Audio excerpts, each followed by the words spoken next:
तो देखिए दोस्तों, यहाँ पर मैं आपको कुछ छोटी छोटी टिप्स देने वाला हूँ और उसके बाद में फिर आप जहाँ पर अगर कहीं घूमने के लिए आपकी इच्छा होगी या तो फिर आप जाने के लिए तैयार हो गए होंगे, तो उससे पहले आपकी जो मोटर बाइक है उसकी आप केयर कैसे करोगे, इसके रिगार्डिंग मैं आपको छोटी छोटी टिप्स बताने वाला हूँ या तो फिर छोटी सी बातें आपसे मैं डिस्कस करने वाला हूँ। तो चलिए, स्वागत है आपका मेरे अपने चैनल टिप टॉक में। मैं आपसे एक रिक्वेस्ट करना चाहता हूँ, ये वीडियो पूरा देखिएगा, उसको कहीं भी स्किप मत करिएगा, क्योंकि जो मैं आपको इन्फॉर्मेशन देता हूँ तो आपसे वो आपको पूरी तरह से वो पहुँचे, आपकी तरफ पूरी तरह से पहुँचे, इसलिए वीडियो आप पूरा वॉच करिएगा। तो देखिए, जो बाइक का जो सबसे पहला जो पार्ट होता है, उसका जो हर्ट होता है, वो है सबसे पहला पार्ट जो है उसका इंजन। तो इंजन अगर उसका अच्छा रहेगा तो आपकी बाइक जो है आपको अच्छा परफॉर्मेंस देंगी। अगर आप कहीं भी जाते होंगे, अगर आप लॉन्ग रूट पे जाते होंगे या तो फिर कहीं घूमने के लिए निकले होंगे, आपके दोस्तों के साथ में राइड पर निकले होंगे, बाइक सवारी के लिए निकले होंगे, तो आपको सबसे जो अच्छा रखना है, आपकी जो इंजन की जो स्थिति है वो अच्छी होनी चाहिए। ये सबसे बड़ी रिक्वायरमेंट होती है। कभी कभी भी देखा गया है कि मेरे बहुत सारे ऐसे भाई लोग होते हैं जो राइड पर जाते हैं और राइड पर जाने के बाद में जो अपना जो इंजन है, इंजन भी चेक नहीं कराते हैं कभी कभी, या तो फिर भूल जाते हैं या तो फिर उनको ऐसा लगता है कि भाई अभी 6 महीने पहले कुछ ऑयल डाला था या तो फिर सर्विसिंग की थी, तो उसके बाद में जैसे है वैसे ही वो अपने बाइक को लेकर जाते हैं। तो सबसे पहले मैं आपको रिकमेंड करूँगा कि अगर आपको कहीं जाने का होगा, राइड पर जाने का होगा, तो आप अपने बाइक की जो है इंजन में जो है इंजन का ऑयल चेक कर लीजिएगा। क्योंकि कभी कभी क्या हो जाता है कि अपने इंजन में जो ऑयल होता है, जो लुब्रिकेंट का काम करता है, जो अंदर का जो पार्ट होता है, स्पेयर पार्ट होता है, जो इंजन का जो वर्किंग चलता है, तो उसमें लुब्रिकेंट का काम करता है। इंजन ऑयल भरते वक्त आप एक बात ध्यान में रखिएगा, अगर आपका इंजन ऑयल अगर ज़्यादा गाढ़ा होगा तो आपके इंजन के लिए मतलब दिक्कत हो सकती है। इंजन में जो इंजन ऑयल तुम डालोगे तो ख्याल रखना है कि इंजन अच्छा हो। ऑयल होता है वो एक्चुअली कूलेंट का भी काम करता है, तो इसलिए इंजन का डैमेज से बचने के लिए आप अपने इंजन में रेगुलर इंजन का ऑयल भरते रहना है और चेंज करते रहना है। तो इससे आपका गाड़ी का मेंटेनेंस भी कम रहेगा और आपके सफ़र के दौरान भी आपको दिक्कत नहीं होगी। तो दोस्तों, इसके बाद में इंजन से जो कनेक्टेड पार्ट होता है वो है उसका जो मोटर बाइक की जो रहती है वो चेन, जो उसको हम ऐसा भी कह सकते हैं कि वो इंजन से लेकर जो इंजन के जो पहिए हैं, पहियों तक का जो पावर देने वाला जो है उसको हम पावर ट्रेन भी कह सकते हैं। और ये भी एक इम्पॉर्टेंट पार्ट आपके मोटर बाइक का आता है, जो है मोटर बाइक की चेन। तो चेन का देखिए दोस्तों, उसमें रेगुलर आप उसमें भी ऑयलिंग की ज़रूरत होती है, उसको रेगुलर रोटेट करना पड़ता है।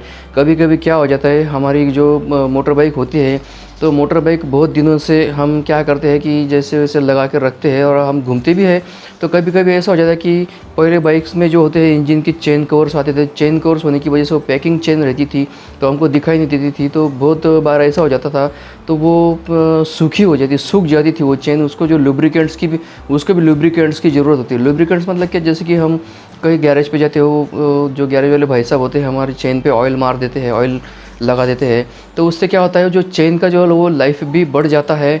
और जैसा कि चेन कैसे डैमेज हो सकती है मैं आपको बताना चाहता हूँ दोस्तों। अभी जैसे कि चेन अगर आपकी सूख चुकी है, सूखने के बाद में फिर भी हम अगर अपने बाइक को रोटेट करते हैं, मतलब अपने बाइक को चलाते ही जाते हैं, तो उससे क्या हो जाता है, इंजन में भी हीट होती है और जो फ्रिक्शन होता है जो चेन घूमने से, उसमें भी हीट जनरेट होती है। तो हीट जनरेट होने की वजह से कहते हैं ना कि कोई कड़ी जो है, कमज़ोर कड़ी है, वो अगर निकल गई या तो फिर टूट गई ज़्यादा हीट से, तो उससे क्या हो जाएगा, आपकी चेन टूटने के बाद में आपकी गाड़ी रुक जाएंगी और आपको अगर कोई मैकेनिकल नहीं मिला, अगर तुरंत गैरेज अवेलेबल नहीं हुई, तो आपको बहुत सारी दिक्कतों का सामना करना पड़ सकता है दोस्तों। तो इसलिए ऐसा कुछ डैमेज ना हो, कुछ दिक्कत ना आए, तो आप अपनी जो चेन है तो उसको थोड़ा सा ज़्यादा टाइट भी ना करें और ज़्यादा लूज़ भी ना रखें। अगर आपको चेन में से कुछ खर खर खुर ऐसा कुछ आवाज़ आती होंगी या तो फिर कुछ दिक्कत, मतलब तुमको ज़्यादा टाइट होने के बाद में जो व्हील है, जो व्हील के जो दांते रहते हैं, तो वो खर खर ऐसा खर खर आवाज़, खींचने की जैसा आवाज़ आने लग जाती है। तो ज़्यादा टाइट भी मत करिएगा और ज़्यादा लूज़ भी मत करिएगा, और इसका हमेशा महीने में या तो फिर हफ्ते में, हो सके तो हफ्ते में एक बार इंस्पेक्शन ज़रूर करवा लीजिएगा दोस्तों चेन का, और ऑयलिंग ज़रूर करवाइएगा। तो उसके बाद में दोस्तों फिर भी इम्पोर्टेंट पार्ट जो आता है वो है उसका जो है उसका हेडलैम्प। तो अभी जैसे कि देखिए दोस्तों, अगर आप रात में सफ़र करते होंगे तो ये बात पॉसिबली हो सकती है कि आपको कभी कभी ऐसा हो जाता है कि आपको रात में सफ़र करना पड़ता है, क्योंकि अगर आप लॉन्ग रूट पे जाते हो, राइड पे जाते हो, तो अगर आपके पास में अगर उतना डिस्टेंस आप हमको कवर करना पड़ता है, तो इसके लिए हमको जो है जो रास्ते का जो विज़न है वो क्लियर होना चाहिए, और वहाँ पर जो है लाइट्स प्रॉपर होना चाहिए। तो लाइट्स अगर प्रॉपर नहीं होगी तो आपको दिक्कत हो सकती है। तो कैसे दिक्कत हो सकती है? कभी कभी क्या हो जाता है, देखिए अपनी मोटर बाइक जो होती है तो उसको 2 या 3 साल के बाद में, क्योंकि मोटर बाइक हमेशा हम कभी बरसात में इस्तेमाल करते हैं, तो कभी धूप में खड़ी रहती है, तो हर सीज़न में हम हमारी मोटर बाइक का यूज़ करते हैं, इस्तेमाल करते हैं। तो उससे क्या हो जाता है कि हमारा जो मोटर बाइक का जो हेडलैम्प है उसके अंदर वो जो पीली तरह की एक चादर आ जाती है, जो अंदर का जो रिफ्लेक्शन के लिए जो क्रोम रखा होता है, तो उसके ऊपर एक पीले कलर का एक कोटिंग अपने आप आ जाता है, ये सब सीज़नों की वजह से। तो उससे क्या हो जाता है, जो फोकस होता है वो रास्ते पे पड़ना कम हो जाता है, तो इसकी वजह से तो आपको बहुत सारी दिक्कत हो जाती है। तो मैं आपसे कहना चाहूँगा, अगर आप कहीं राइड पे जाते होंगे या तो फिर नहीं भी जाते होंगे लेकिन अपनी गाड़ी की सर्विसिंग कराते होंगे, तो साल में 2-3 बार तो कम से कम तुम्हारी मोटर बाइक का हेडलैम्प खोल के उसको अच्छी तरह से साफ़ कराना चाहिए। और अगर आप लॉन्ग रूट पे जाते होंगे तो ज़रूर ही साफ़ कराना चाहिए। तो उससे क्या होगा, जो क्रोम के ऊपर जो पीली कलर की जो चादर आ जाती है वो साफ़ होने के बाद में, और हाँ हो सके तो साफ़ होने के बाद में ये जो है क्लियर विज़न रिफ्लेक्शन अच्छा हो जाता है। और हो सके तो राइड पर जाने से पहले अगर आप एलईडी होंगी तो कोई दिक्कत नहीं, और अगर बल्ब वाला हेडलैम्प जो है आपका जो बल्ब होगा, हैलोजन लैंप होगा, तो वो ज़रूर बदल लीजिएगा। क्योंकि क्या हो जाता है, ज़्यादा दिनों के बाद में उसका जो है पावर थोड़ा सा रिफ्लेक्शन का पावर कम हो जाता है। तो एक हेडलैम्प भी बहुत एक इम्पोर्टेंट रोल प्ले करता है मोटर बाइक में रात के समय। और हाँ, अभी अगर हो सके तो जिनके जो अभी नई गाड़ी आई है तो उसमें ज़्यादा से ज़्यादा वाइट लाइट्स भी आने लग गए हैं, या तो फिर मॉडिफिकेशन कराने के बाद में कोई हेडलैम्प में वाइट लैंप लगा लेता है, वाइट लाइट लगा लेता है, या तो फिर एलईडी लगा लेता है।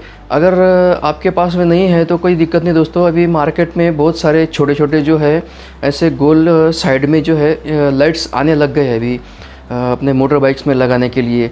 तो अगर हो सके तो आप उसके लिए छोटे से जो एलईडी लाइट से बाहर से एक्सटर्नल आप इंस्टॉल करवा लीजिएगा, ताकि रात में आपको दिक्कत ना हो। तो मैं दोस्तों देखिए, ये तो कोई लीगली उसको अलाउड नहीं है, लेकिन अगर आप अकेले रहते होंगे, अकेले जाते होंगे, बहुत सारे लॉन्ग रूट पे चलते होंगे, तो करने के लिए दिक्कत नहीं है। हालांकि मैं इसके लिए रिकमेंड नहीं करूँगा। तो दोस्तों हेडलैम्प के बाद में आइए दोस्तों देखते हैं उसकी जो है मोटर बाइक के जो इम्पोर्टेंट मोटर बाइक में अनदर इम्पोर्टेंट रोल जो प्ले करते हैं, तो वो है मोटर बाइक के टायर्स। तो जो टायर्स जो होते हैं दोस्तों, ये बहुत ही मतलब टायर जो समझ लो कि उसके जो पहिए कह सकते हैं हम, जैसे कि हमारे 2 पैर होते हैं, वैसे मोटर बाइक के जो पैर होते हैं वो टायर्स होते हैं। टायर्स या तो फिर दोनों रिम्स के साथ में टायर्स होते हैं। तो टायर कैसा है, तो टायर का टाइम टू टाइम जो है उसका भी हमने एयर प्रेशर चेक करना चाहिए। अगर आप लॉन्ग रूट पे जाते होंगे, राइडिंग के लिए जाते होंगे, तो आपके पास में अगर ट्यूबलेस टायर होंगे तो कोई दिक्कत नहीं। अगर ट्यूबलेस टायर नहीं होंगे, अगर ट्यूब वाले टायर होंगे, तो आप लॉन्ग रूट पे जाते हो, कम से कम ज़्यादा से ज़्यादा 2 या 3 रख सकते हो, लेकिन कम से कम एक ट्यूब एक्स्ट्रा साथ में लेना चाहिए। क्योंकि रास्ते पर जाते वक्त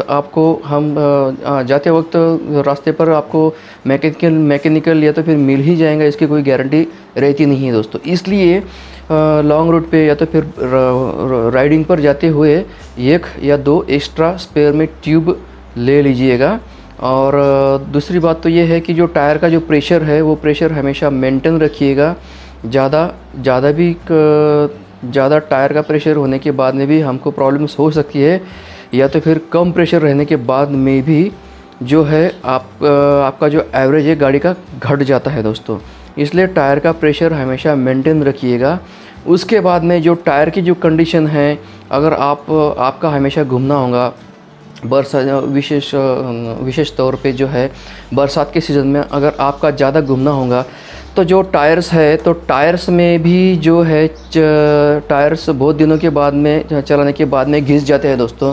तो ऐसे टायर्स अगर आपके घिस गए होंगे या तो फिर वो डैमेज हो चुके होंगे या तो फिर ख़राब हो चुके होंगे, तो आप उसको हो सके तो बदल लीजिएगा दोस्तों। लॉन्ग रूट पर जाने से पहले आप अपने टायर्स की मरम्मत से अच्छा है कि आप टायर्स को बदल लीजिएगा। उससे क्या होगा कि आपकी जो टायर की जो लाइफ है उसके साथ में आपकी भी लाइफ की सिक्योरिटी हो जाती है दोस्तों।